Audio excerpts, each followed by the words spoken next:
బతికే ఉన్నావా? నిన్ను వాళ్ళు చంపేశారేమో, తెల్లవాళ్ళు నేను చంపేశారేమో అనుకున్నాం అని అమ్మాయిని దగ్గరికి తీసుకుంటారు. తీసుకొని వీళ్ళెవరని కోప్పడతారు. వీళ్ళ మీద కోప్పడకండి, మీరెవరినైతే మొన్న చంపారో వాళ్ళ భార్యలు వీళ్ళు దేవుణ్ణి మీకు పరిచయం చేయటానికి వచ్చారు.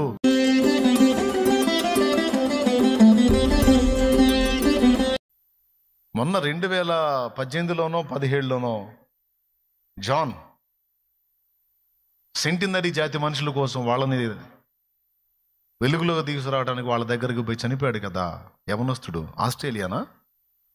ఆస్ట్రేలియానా అమెరికా నుంచి వచ్చాడు ఆయన. పేరు జాన్. అండమాన్ నికోబార్ దీవుల్లో సెంటినరీ జాతి మనుషులు ఉన్నారు, నెట్లో కొడితే వస్తుంది. వాళ్ళని రక్షిద్దామని వెళ్ళాడు వాళ్ళ మధ్యలోకి. వాళ్ళు చంపుతారని తెలుసు. వాళ్ళు చంపడానికి వెంటబడ్డప్పుడు ఆయన డైరీలో కొన్ని పదాలు రాసి వాళ్ళ చేతుల్లో చనిపోయాడు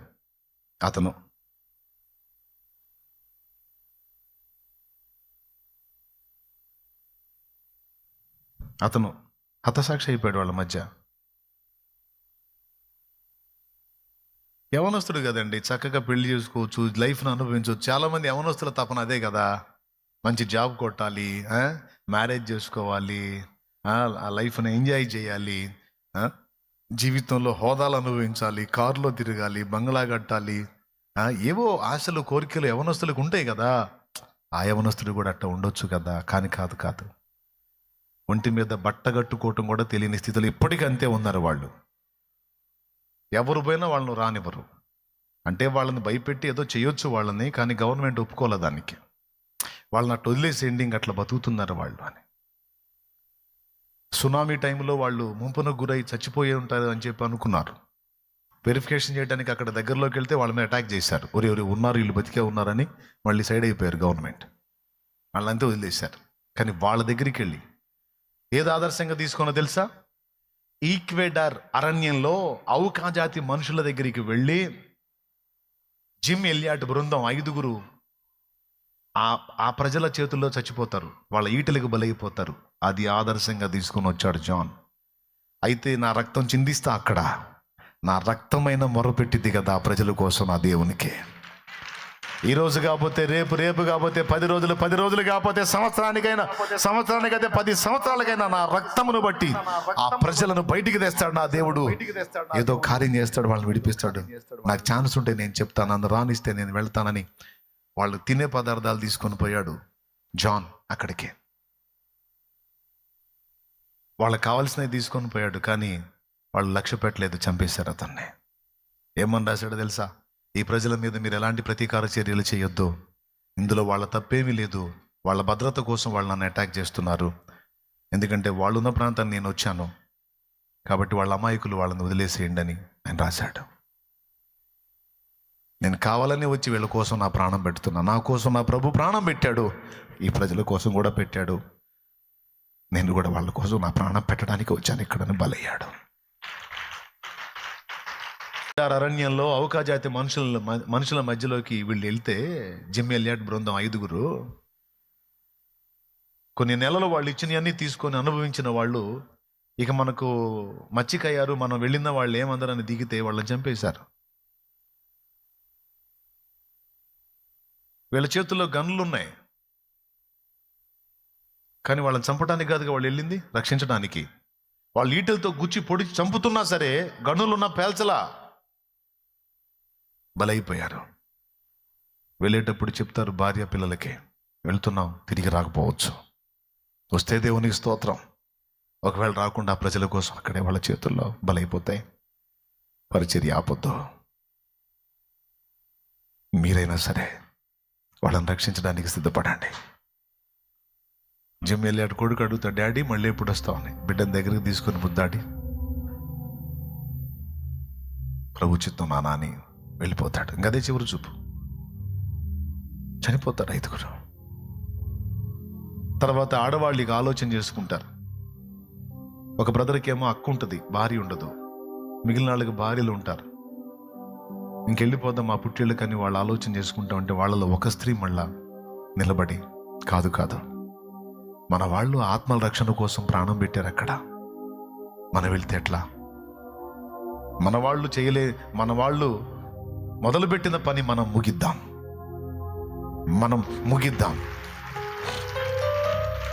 ప్రభు మెచ్చేది అదే కదా. ఒంటి మీద బట్ట కూడా కట్టుకోవటం తెలియని అనాగరికతలో ఉన్నారు వాళ్ళు. అనాగరికులై ఉన్నారు, వాళ్ళని రక్షిద్దాం అని వాళ్ళు ఆలోచించుకొని తీర్మానించుకొని జిమ్మీ లెట్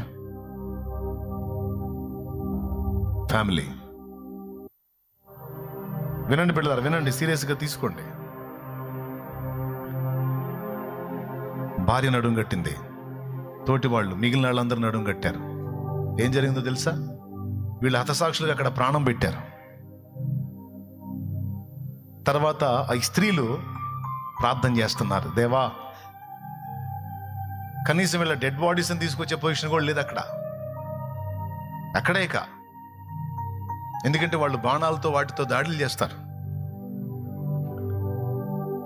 చివరికి ఈ స్త్రీలకి వీళ్ళు ప్రార్థన చేస్తే దేవుడు ఒక అద్భుతం చేశాడు. ఆ ఔకా జాతి మనుషుల్లో ఒక అమ్మాయి చిన్నప్పుడు తప్పిపోయి బయటకు వచ్చింది, బయట ప్రపంచానికి. ఔకా జాతి భాష అమ్మాయికి తెలుసు. ఆ అమ్మాయి వీళ్ళకి దొరికిద్ది, వీళ్ళకి పరిచయం అయిద్ది. ఆ అమ్మాయిని పట్టుకొని, ఆ అమ్మాయి భాష తెలిసిన అమ్మాయి కనుక ఈ ఆడవాళ్ళ అమ్మాయిని తీసుకొని అక్కడికి పోతారు. ఆ ప్రజల మధ్యలోకి పోయినప్పుడు వాళ్ళు ఎలా ఉన్నారో అలాగే పోవాలి వాళ్ళ దగ్గరికి. అలాగే వెళ్ళి ఆ అమ్మాయిని ముందు పెడతారు. ఆ అమ్మాయిని గుర్తుపడతారు వాళ్ళు. వాళ్ళ భాషలో మాట్లాడిద్ది, నేను ఫలానా వాళ్ళ బిడ్డని, నేను ఇట్లా అంటే వాళ్ళ దగ్గరికి తీసుకుంటారు. నువ్వు బతికే ఉన్నావా? నిన్ను వాళ్ళు చంపేశారేమో, తెల్లవాళ్ళు నేను చంపేశారేమో అనుకున్నావు అని అమ్మాయిని దగ్గరికి తీసుకుంటారు. తీసుకొని వీళ్ళెవరని కోప్పడతారు. వీళ్ళ మీద కోప్పడకండి, మీరెవరినైతే మొన్న చంపారో వాళ్ళ భార్యలు వీళ్ళు దేవుణ్ణి మీకు పరిచయం చేయటానికి వచ్చారు, మిమ్మల్ని ప్రేమించి వచ్చారు. వాళ్ళు తలుచుకుంటే మిమ్మల్ని చంపేయచ్చు, కానీ మిమ్మల్ని చంపటానికి కాదు, మిమ్మల్ని రక్షించడానికి వచ్చారని క్రీస్తుని గురించి వివరంగా ఆ పాప చెప్పింది వీళ్ళకి. ఇక వీళ్ళు అక్కడే ఉండి ఈ ఆడవాళ్ళు వాళ్ళని రక్షణలోకి నడిపించి, ఈరోజు మీకు తెలుసా, ఆ అనాగరిక జాతి మనుషులు, నరమాంస భక్షకులు, మనుషుల్ని పీక్కు తినే మనుషులు ఈరోజు మిషనరీలై దేవుని పనిలో వాడబడే పాత్రలు అయ్యారు. అదిగో ఆడవాళ్ళు వాళ్ళు చూడండి, ఆస్తులు సంపాదించుకుందాం, లైఫ్ని ఎంజాయ్ చేద్దాం, సుఖాలు అనుభవిద్దాం, కోరికలు తీర్చుకుందాం, అలా చేద్దాం, ఇలా చేద్దాం. వాళ్ళకేం తక్కువ అండి, వాళ్ళు హాయిగా బతకొచ్చు. కానీ ఆ ప్రజల్ని బయటికి తీసుకుని రావటానికి వాళ్ళు తమ బ్రతుకుల్ని పణంగా పెట్టేశారు. వాళ్ళ త్యాగాలతో పోల్చుకుంటే, వాళ్ళ ఆసక్తితో పోల్చుకుంటే మనం ఏం చేస్తున్నాం? ఇటు పుల్లది అటు తీసేయం. మనం మళ్ళీ రక్షణ పొందాం, దేవుని బిడ్డలం. ఆ అనాగరికుల మధ్యలోనికి వెళ్ళి వాళ్ళ కోసం ప్రాణాలు పెట్టి త్యాగాలు చేసి వాళ్ళని బయటికి తెస్తే ఈరోజు నాగరికులై, జ్ఞానవంతులై, చదవరులై వాళ్ళు ఆ అడవి మనుషులు మారి, నరమాంస భక్షకులు మారి, సువార్థికులై, సేవకులై, అక్కడ నుంచి గొప్ప గొప్ప మిషనరీలు వెళ్ళి ప్రపంచ దేశాలకు సువార్త చెప్పే యోధులు లేచారు అక్కడ. ఇప్పటికీ వాళ్ళ పితరులు వాళ్ళు జిమ్మీ ఎలియట్ విషయంలో ఏడుస్తానే ఉంటారు. వాళ్ళ ఏది నీ త్యాగం, ఏది నీ సమర్పణ, ఏది నీ భారం, ఏది నీ వెల, ఏది నా వెల? దేవుని కోసం పోగొట్టుకున్నావా, పొందుతున్నావా? పొందుకున్నందుకు రాదు బహుమానం, దేవుని కొరకు బలిపీఠం మీద పెట్టిన దానికి వస్తుంది బహుమానం. నా గటి మీద చెయ్యిని వేసి వెనుకకు చూడక సాగడి వారిని. దేవుని బలిపీఠం ముందు మోకాళ్ళు నేడవాలి. సేవకుడైనా, విశ్వాసైనా, పరిచారకురాలైనా సేవకురాలైనా నువ్వు నిజంగా దేవుని ఆత్మ కలిగిన వ్యక్తివైతే, దేవుని చేత పిలవబడిన వ్యక్తివైతే, ఏర్పాట్లో ఉన్న వ్యక్తివైతే నీ గుండె నిమ్మళంగా ఉండదు, అది గాయమైపోతూ ఉంటుంది. బలిపీఠం దగ్గర ఏడుస్తావు. ఏమన్నా తెలుసా? నీ సమస్యల కోసం నువ్వు లక్ష్య పెట్టవు, కానీ ఆత్మల కొరకు అంగాలు అరుస్తూ ఉన్నావు. దేవా, ఆత్మలు దేవా. భక్తులు అంత త్యాగాలు చేసి వాళ్ళు మాకు ప్రకటించారు. మేమేం చేస్తున్నాం దేవా, నేనేం చేస్తున్నాను దేవా? నీ కొరకు వాడబడకపోతే, ఆత్మను రక్షించకపోతే, ఈ తరంలో నా బాధ్యత నేను నెరవేర్చకపోతే, నా చుట్టూ ఉన్న సమాజాన్ని నేను ప్రభావితం చేయకపోతే, ఇక్కడున్న ఆత్మల్ని నేను నీ కొరకు రక్షించకపోతే, నన్ను ఈ సమాజంలో ఉంచి పుట్టించి నన్ను ఇక్కడ ఈ తరములో ఉంచింది ఎందుకయ్యా? మరి వ్యర్థమైపోయింది కదా ప్రభువా. ఈ ప్రజలకు నీ సిలువ ప్రకటించబడకపోతే సిలువ వ్యర్థమైంది, నీ త్యాగమే వ్యర్థమైపోయింది. అది నేను ప్రకటించకపోతే నా బ్రతుకే వ్యర్థమైపోయింది. నువ్వు నన్ను పిలిచిన పిలుపు వ్యర్థమైపోయింది. ఎప్పుడన్నా బలిపీఠం దగ్గర ఏడ్చావా? ఎప్పుడన్నా రొమ్ము కొట్టుకున్నావా? అయ్యో ప్రభు, ఆత్మలు ప్రభు అని. ఏదన్నా త్యాగం ఉందా దేవుని కొరకునేది? కొంతమంది పెళ్లిళ్ళు వదిలేశారు, కొంతమంది భౌతిక సుఖాలు వదిలిపెట్టారు, కొంతమంది ఆస్తులు పోగొట్టుకున్నారు, కొంతమంది ప్రాణాలు పోగొట్టుకున్నారు. ఆయనకేం కర్మ అండి? చూడండి ఆయన ఎలా ఉన్నాడో. ఆయనకేం కర్మ అండి? ఆయన గ్రాహం స్టెయిన్స్ గారు ఒరిస్సాలో కుష్ఠరోగుల మధ్యకి వెళ్ళి సేవ చేశారు. అలాంటి పని ఏ దౌర్భాగ్యుడు చేశాడు? కుష్ఠరోగుల మధ్యలోకి వెళ్ళి సువార్త ప్రకటిస్తూ సేవ చేస్తూ వాళ్ళ గాయాలు కడిగి కట్లు కట్టి మందులు ఇచ్చి వైద్యం చేశాడు గ్రాహం స్టెయిన్స్ గారు. మతోన్మాదులు కుట్రబూని ఆయన వాహనం అది తన దేశాన్ని వదిలిపెట్టాడు. ఆయన ఏ దేశస్తుడు? ఆస్ట్రేలియన్ కదా, ఆస్ట్రేలియా దేశస్తుడు కదా గ్రాహం స్టెయిన్స్ గారు. ఇక్కడొచ్చి ఆయన సొంత డబ్బుతో ఇక్కడ పరిచర్య చేశాడు. ఒరిస్సా. ఆయన ఏ దేశస్తుడో చూడరా. దేవునికి స్తోత్రం కలిగిన ఆస్ట్రేలియా దేశమే. హాయిగా బ్రతకొచ్చండి. చెప్పమన్నా, నేను చూడమని కాదు నాన్న, చెప్పు. ఆస్ట్రేలియా తెలుసు. మీరు ఒకసారి ఆలోచించండి బిడ్డలారా. కొంతమంది త్యాగాలు చేయడానికి ఇష్టపడితే ఆ త్యాగాలను అనుమతించి చెయ్యనిస్తాడు దేవుడు. అందరూ కట్టుగట్టి చుట్టూ, వాహనం చుట్టూ, తను తన బిడ్డలతో పండుకున్నాడు కారులో. ఏం కర్మండి ఆయనకి. కానీ ఆ వాహనాన్ని, ఆ జీపుని తగలబెట్టేశారు. అంత అద్దాలు పగలగొట్టి పిల్లల్ని బయటికి ఇసిరితే ఇసిన పిల్లల్ని మళ్ళీ లోపలికి ఇసిరారు. చిన్న చిన్న పిల్లలు, ఆయన ఇద్దరు పిల్లల్ని సజీవ దహనం చేశారు. ఎందుకో తెలుసా? అలా అయిపోయారు. ఆత్మల కోసం. ఆత్మల కోసం ఎలా ఉన్నారో చూడండి. వాళ్ళకి ఏం కర్మండి. వాళ్ళ త్యాగంతో పోల్చుకుంటే మన పరిస్థితి ఏంటి?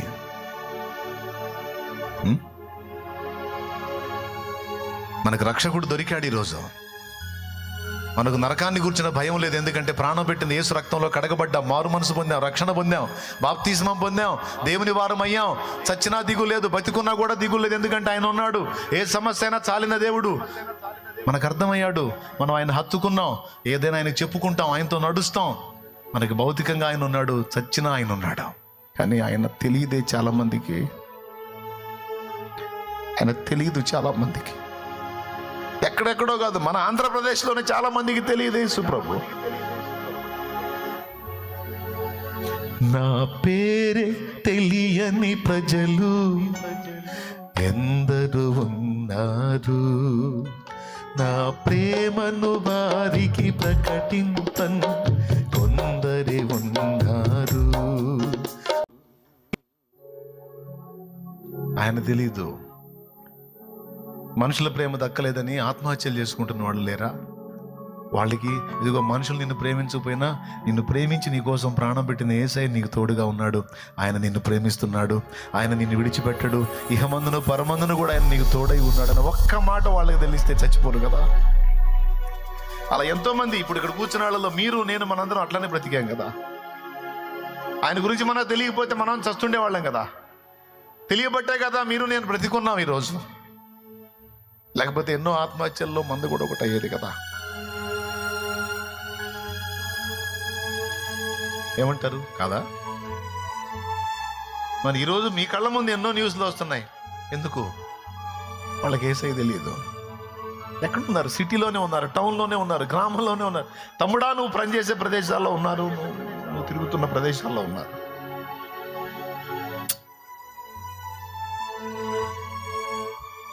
ప్రారంభం నుంచి ఈరోజు దాకా పెద్ద మందిరాలు కట్టాలి, పెద్ద పేరు సంపాదించాలి, పెద్ద పాస్టర్ అనిపించుకోవాలి, పెద్దగా ప్రఖ్యాతి గడించాలనే ఆలోచన ఆనాటి నుంచి నాడు దాకా నాకు లేదు. అవసరాన్ని బట్టి ఇప్పటికీ అప్పటికి చేసుకుంటూ వచ్చాను, కానీ మెహర్బానీ కోసం చేయలేదు. నా మైండ్ అంతా ఒక్కటే, ఆత్మలు రక్షింపబడాలి, యేసయ్య పరిచయం కావాలి. మాట ద్వారా అయినా, పాట ద్వారా అయినా, పుస్తకం ద్వారా అయినా, ఏ విధంగానైనా ప్రజలకి నా యేసు పరిచయం అయితే బ్రతికిపోతారు. ఆత్మహత్యలు ఆగిపోతాయి. నరకాగ్నికి వెళ్లకుండా ఆత్మలు కాపాడబడతారు, నశించిపోయే ఆత్మలు రక్షింపబడతారు. వ్యభిచారులు మారుతారు, దొంగలు మారుతారు, నరహంతకులు మారుతారు. నా యేసయ్య పరిచయం అయితే, ఆయన ప్రేమ సరిగ్గా ఒకడికి అర్థమైతే ఎంత కఠిన పాషాణ హృదయుడు కూడా మారిపోతాడు. ఎంత కఠిన పాషాణ హృదయాలు కూడా మారిపోతుంది. ఆయన ప్రేమ అర్థం కాకనే ఎవరైనా తప్పు చేస్తే, అర్థం అయితే వాళ్ళ వల్ల కాదు. పాపంలో బ్రతకలేరు, ప్రశాంతంగా ఉండలేరు.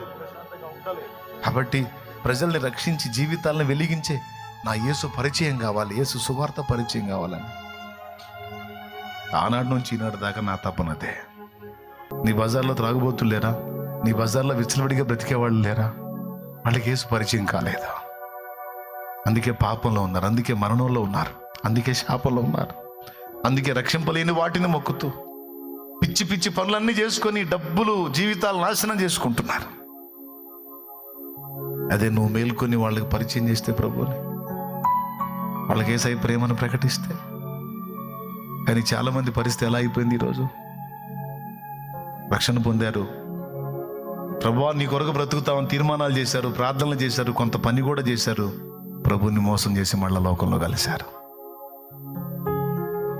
నేను నమ్మిన వారిలో కొందరు మోసం చేశారు. కొంతమంది నన్ను నమ్మారు, నేను కూడా వాళ్ళని నమ్మాను, నా కోసం నిలబడతారని. కానీ నన్ను ఫ్రాడ్ చేశారు. నేను అనుకున్నది వాళ్ళ ద్వారా జరగల. నాకు హ్యాండ్ ఇచ్చి మళ్ళా లోకాన్ని అనుభవించడానికి లోకంలోకి వెళ్ళిపోయారు. కనీసం మీరైనా, కనీసం నువ్వైనా నీ హృదయంలో భారం ఉంటే దేవుని కోసం అలా ఫలించాలి. జిమ్ ఎలియట్ లాగా, విలియం కేరీ లాగా, గ్రాహం స్టెయిన్స్ లాగా క్రీస్తు కొరకు అవసరమైతే ఖర్చు అయిపోవాలి అనే తీర్మానం నీలో ఉంటే నా తండ్రి తప్పకుండా నిన్ను వాడుకుంటాడు. ఆయన కావాలి, నువ్వు ఆయన కావాలి, నువ్వు